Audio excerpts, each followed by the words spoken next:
Hello and welcome back to the Sam Beast YouTube channel. Thank you very much for joining us as always.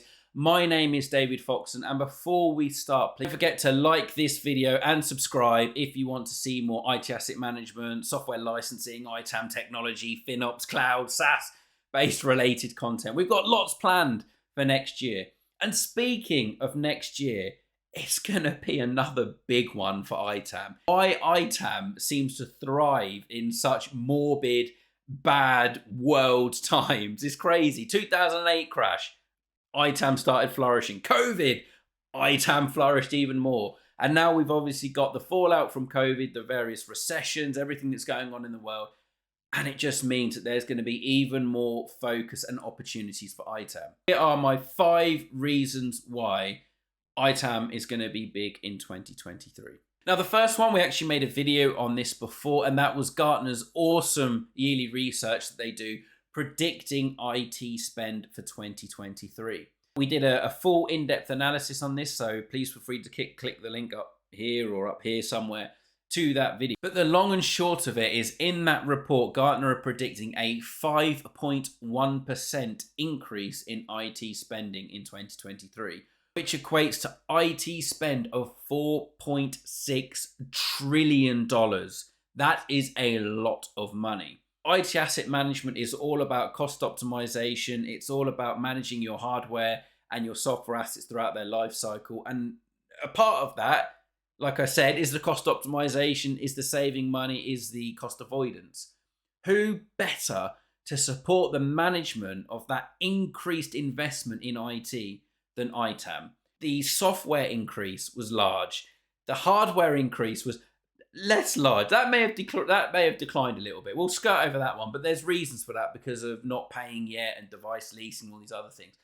But the actual overall IT spend, things like software on server instances and the server environment and network and all that stuff, and obviously the cloud is increasing over the next year, which is great news for us because it means more opportunity, more things to manage, more focus on ITAM to make sure that organizations are getting the most out of that increased investment and increased spend. Reason number 2 is the increase in software and hardware costs.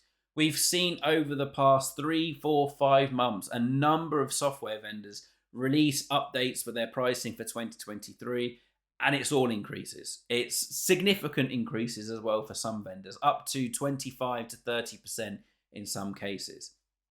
Who manages the software assets? Who manages the software licenses? Who manages the renewals? I think you're getting the point here. That increased spend in software, the increased pricing for software as well. It's going to be a real focus on ITAM, again, to be doing those internal audits, making sure we're on the right licensing models, making sure we're on the right commercial agreements, so that, again, we are getting the most bang for our buck. There's been hardware price increases. Why? Because the components are getting more expensive and harder to source. Production and manufacturing in places like China has been severely impacted by COVID this year. So there's a lot of delays, a lot of backlog, and a lot of organizations scrambling around to other hardware suppliers, going through the second-hand market to try and get assets to deploy to their end users. This flexes a lot more than it does on the software side. So one month you may order a laptop and it be $1,100, and then the next month it's $1,250 based on the price of the actual materials and the components that go into it. It's still a price rise across the board for pretty much all hardware equipment at the moment. How are you going to manage that? You might look at increasing the life cycle of your assets. You may look at increasing it by an extra year, 6 months, to avoid spending it. You might use it just until it breaks or becomes incompatible with software or just too slow for your end users. Again, it's just another opportunity for ITAM. It's crazy. It's like we've got all these open goals. How are you going to optimize your hardware to reduce the spend and to buffer and mitigate that price rise for the hardware for your estate? So much more ham optimization out there. Come on, people, let's go. The other bit, obviously, is not great, is the recession or the threat of recession. There's a lot of this going on at the moment within the world. Some countries are in a recession. Other people are predicting a recession next year or in 2024. And obviously, with recession comes cutbacks, reduction in budgets, reduction in spend for organizations. It may also unfortunately result in organizations, struggling, calling in administrators, not nice stuff at all. The focus there would be on making sure that you're really optimizing your spend. If the budget is cut, ITAM are going to be challenged to make that budget work.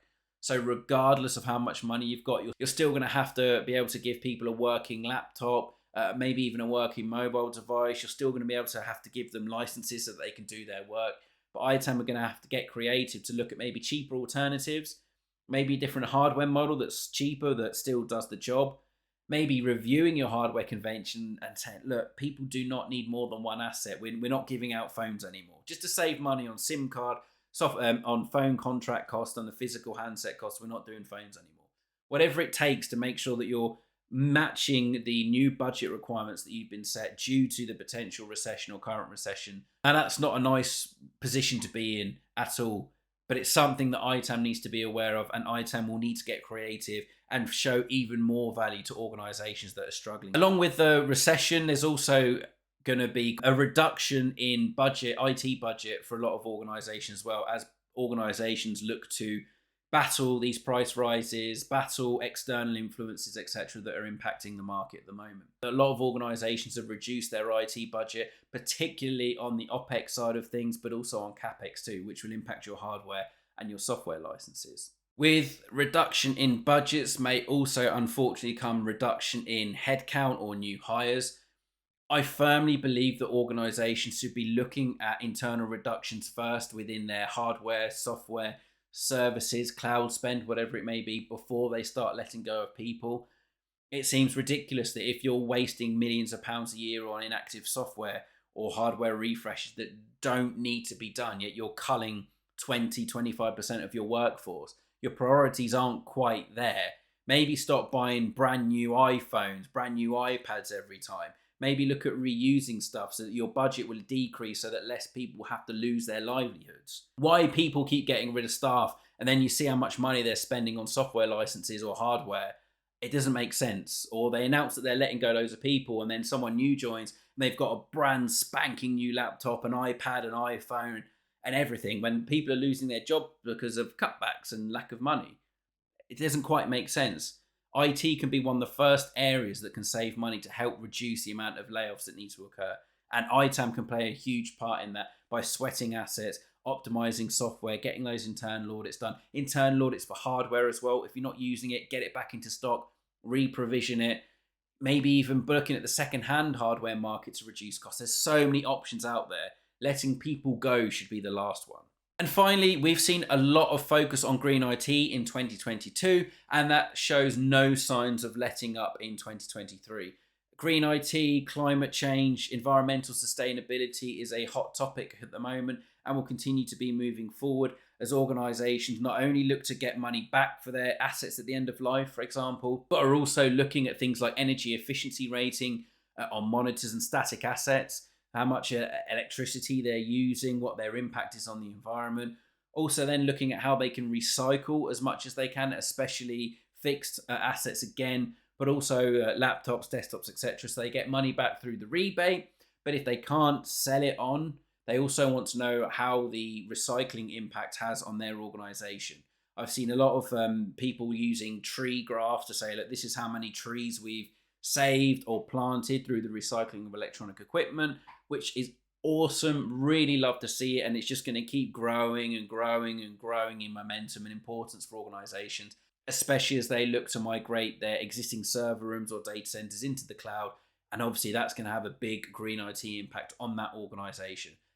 May not have a great impact as a whole because obviously you're just moving it to another server that someone else is hosting and managing for you, but your particular organization will obviously look a lot better from a green IT sustainability point of view if you get rid of your physical servers and move stuff into the cloud. So that's just my thoughts on why 2023 is going to be another big, important year for ITAM, where we can play a huge role in any organization, in all honesty. But I'd really love to know your thoughts. What do you think are going to be the key factors for ITAM in 2023? How important do you think ITAM will be next year with the current climate and the madness that the world is in? Let me know on LinkedIn, let me know in the comments, let me know in my emails, let me know wherever. I'd love to know your thoughts. As always, I hope you enjoyed it. Please don't forget to like and subscribe.